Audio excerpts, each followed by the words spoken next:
up, man? How you doing? I'm doing good. I'm doing good. How are you doing? Oh man, I'm doing great. Can't complain, man. I'm here in Puerto Rico, just living life. What made you decide Puerto Rico? Doing podcasts. Also the weather, the tax breaks. Um, yeah, a little bit of everything, man.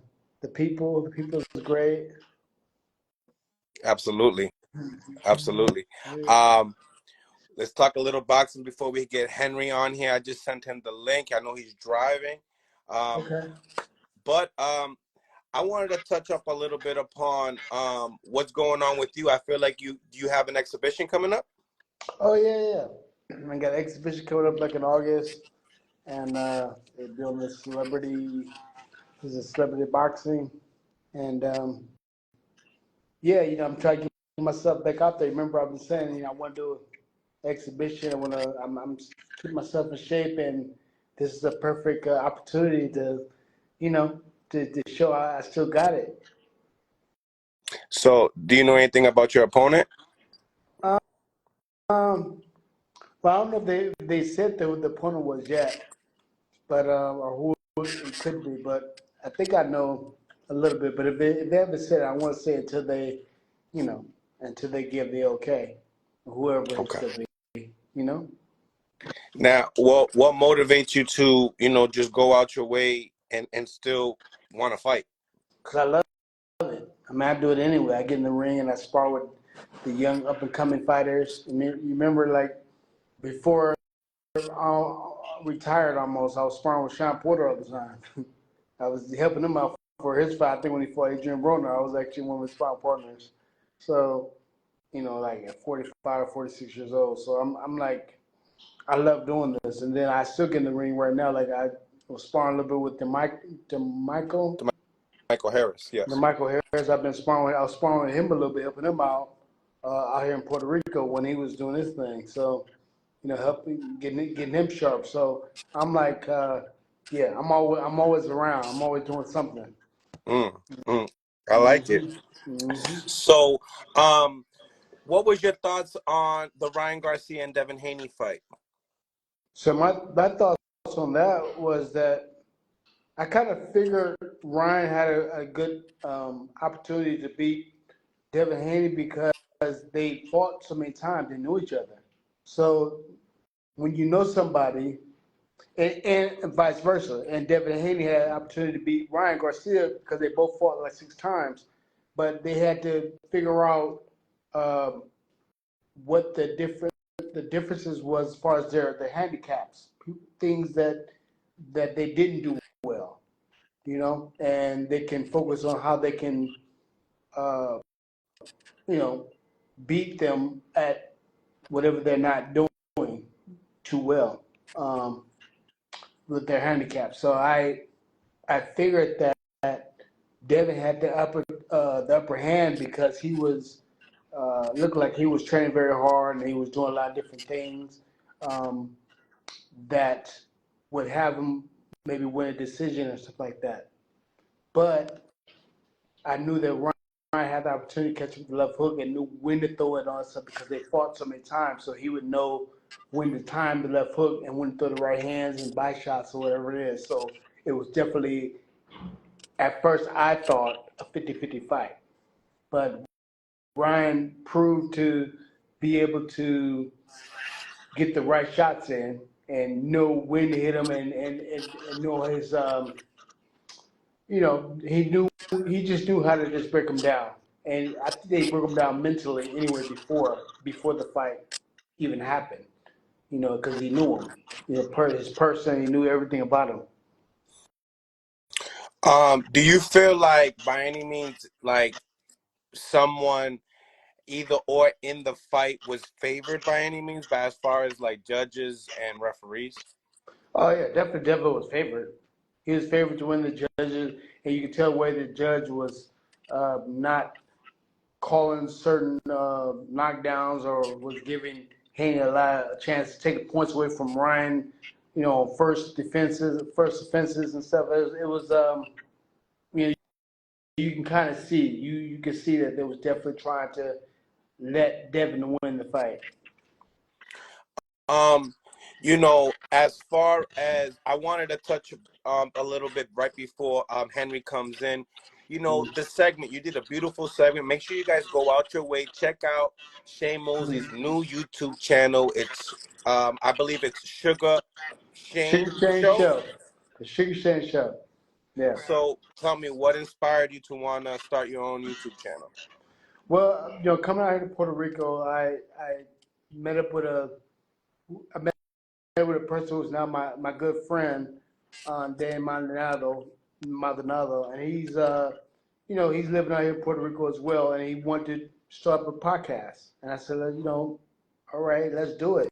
I love to do it because, I would love to share with the fans and the people my point of view of boxing, or just what I do every single on an everyday basis. So it doesn't have to just be boxing; it can be anything.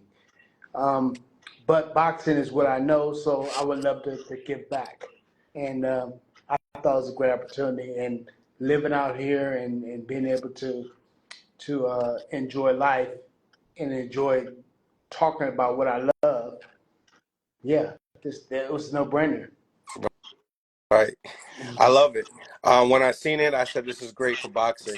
Now, the segment that I sent Henry, I want you to kind of elaborate a little bit. I'm going to be pinning the link in here so everybody will be able to check out that segment per se that Shane is about to kind of like break down a little bit here. So the floor is yours, Shane. Say again. What do you mean? The 13-minute video that you put on your podcast that I checked out that I sent to Henry. Okay. Could you elaborate a little bit on that segment? I'm not. I didn't know exactly.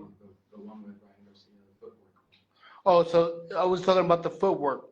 You talking about with the footwork, right? I was telling Ryan. I think I wrote to him what he needs to do with the footwork because Devin Haney beats a lot of guys with his footwork, and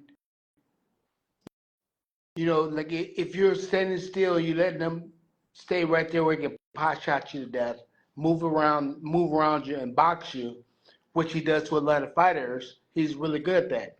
If you take that away from him and you use footwork, I know Ryan has good footwork too, but a lot of times fighters don't use their footwork all the time, especially when they're punchers, like Ryan is.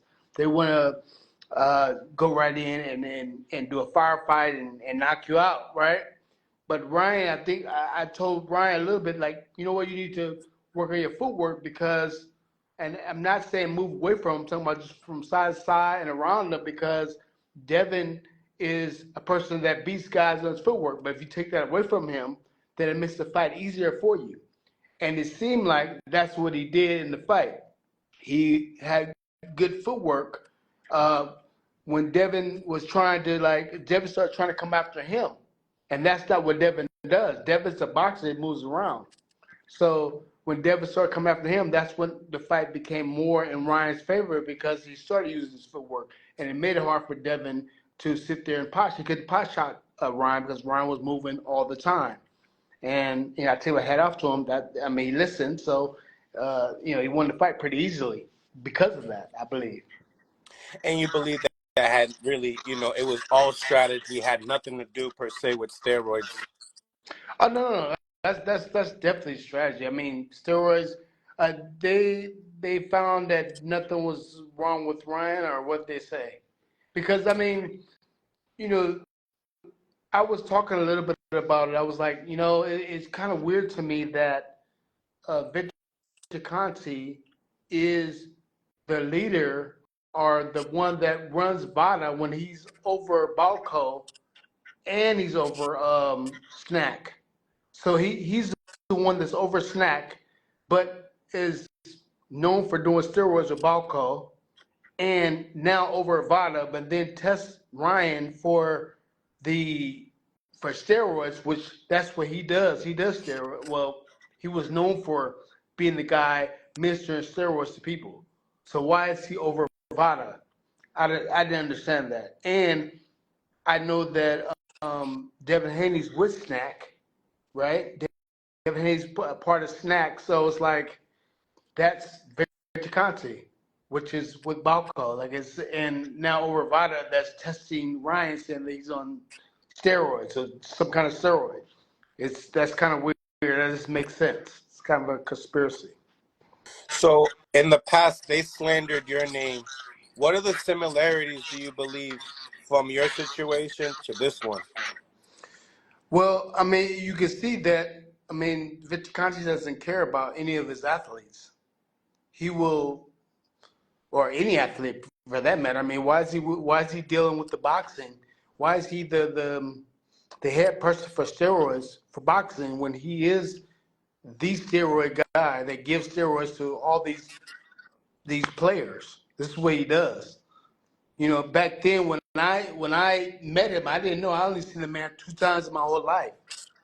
I seen him one, he drew my blood, and then the next time, you know, he was giving this stuff to my was it the workout guy, the you know, my sports trainer or whatever that gives you, you know, helps you work out and helps you, you know, your condition strength coach. Oh, you're strength and conditioning coach. Okay. Yeah, he was giving him the stuff and he was administering it to me.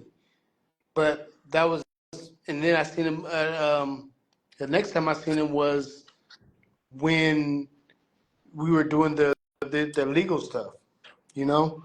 And the point that I wanted to make is, what's just crazy to me is that I've never even tested positive for steroids ever. But you would think that I did, but I never tested positive for steroids. It was just that I was with him and he was the one giving it to me. So yeah, I told the federal court that yes, he gave me this and this. They call it the clear and the cream. So he gave me these things. Now, But now what? but I want to say, like, from that, he's giving me clear cream and all this other stuff, but he's the one that he's the owner or he's over VADA. He's the like president of VADA, whatever, which tests the fighters for steroids. And he has Snack, so all the people under Snack, all the people that goes with him under Snack, they can probably get a pass. I don't know. I'm not saying that they are, but I'm saying they can get a pass because he's the one testing them. That's some crazy stuff. Right, right. I mean, in your behalf, what do you believe in the situation right now? What's your thought? I thought about if I'll just watching it all, and it's such a big topic, you know. my thought is that when Ryan got a chance to fight Devin and he came in 143, he came in healthy and not straining himself to make the weight. He came in like, you know, like he didn't have to really make weight. Like he had to make that weight 140, 140. And there could be other reasons why he didn't make 140. You know, people are thinking, oh yeah, you come in healthy, but maybe, I mean, to make 140 from 3 pounds couldn't be that hard to make if you want to fight for a world title. Maybe he didn't want the title, he just wanted to beat him. He didn't need the title.